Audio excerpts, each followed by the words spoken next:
Charles kitchen. இன்றைக்கி நம்ம பண்ண போகிறது மஷ்ரூம் மசாலா.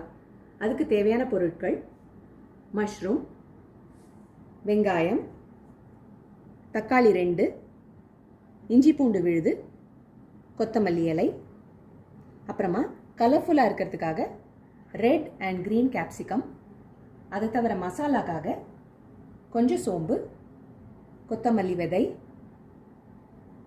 கொஞ்சம் தேங்காய், உப்பு, கரம் மசாலா, காஷ்மீரி சில்லி பவுடர், ஜீரகம் and coriander powder, kasuri methi. இப்போ எப்படி செய்யலாம்னு பார்த்தலாம். எண்ணெய் கொஞ்சம் ஊற்றியாச்சு, 2 டேபிள் ஸ்பூன் சட்டியில். சூடான உடனே இஞ்சி பூண்டு விழுது, லேசாக வதக்கி விட்டுருங்க. அடுத்தது வெங்காயம்,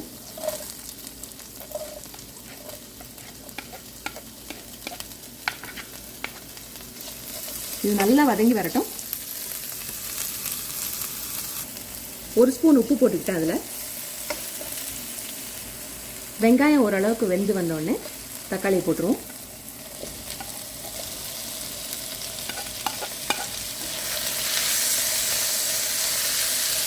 இது நல்லா வதங்கி வரட்டும். இப்போ மசாலாலாம் போட்டுருவோம். கொத்தமல்லி பொடி,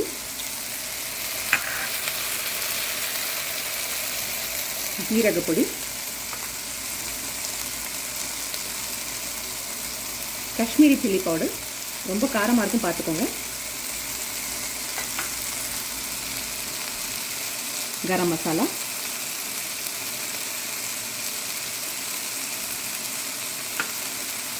நல்லா வதங்கட்டும். இப்போ நல்ல மசாலாலாம் சேர்ந்து வந்த பிறகு கேப்சிகம் போட்டுருவோம். இது கொஞ்சம் வதங்கி வரட்டும்.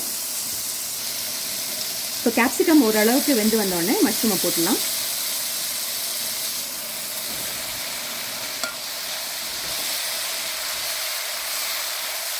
இது கொஞ்சம் தண்ணி விடும், கொஞ்சம் நேரம் வேகட்டும். இதில் ஒரு 1/2 கப் தண்ணி ஊற்றிடலாம். அதுக்கப்புறம் நான் அந்த தேங்காய், சோம்பு, அப்புறம் கொரியாண்டர் சீட்ஸை சேர்த்து அரைச்சி வச்சுருக்கேன். அதை கடைசியாக ஊற்ற போகிறோம். இது கொஞ்சம் வெந்து வரட்டும். இப்போ வாயில் கொஞ்சம் போட்டு பாருங்கள், உப்பு பத்தலைன்னா ஆட் பண்ணிக்கோங்க. இப்போது நல்லா வதங்கி வந்தோடனே அரைச்சி வச்சுருக்க விழுதை போட்டுருங்க. தேங்காய், கொத்தமல்லி விதை, அப்புறம் சோம்பு போட்டு அரைச்சி வச்சுருக்கேன். அது நல்லா கொதிச்சு வரட்டும். நான் சோம்பு வாசனை, பச்சை வாசனை போகணும். வேணும்னா கொஞ்சம் தண்ணி சேர்த்துக்கலாம். நல்லா சேர்ந்து வதங்கி வந்தோடனே கசூரி மேத்தி போட்டுடலாம். மேத்தி இல்லைன்னா பரவாயில்ல, ஆனால் இது போட்டால் ரொம்ப வாசனையாக இருக்கும். திருப்பி கொஞ்சம் நேரம் வச்சுருங்க. இப்போ முடிஞ்சிருச்சு. இதில் கொத்தமல்லி தூவி விட்டுடலாம். இந்த ரெசிபி பண்ணி பாருங்கள். இது சப்பாத்தி, பராட்டா, நான் எல்லாத்துக்கும் ரொம்ப சுவையாக இருக்கும். இப்போ ரெடி ஆகிடுச்சு. அடுப்பான வச்சிடலாம்.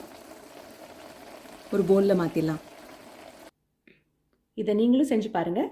ஒரு சுவையான மஷ்ரூம் மசாலா தயார். உங்களுக்கு இந்த வீடியோ பிடிச்சிருந்ததுன்னா லைக் பண்ணுங்கள், சப்ஸ்கிரைப் பண்ணுங்கள், ஷேர் பண்ணுங்கள். தேங்க்ஸ் ஃபார் வாட்சிங்.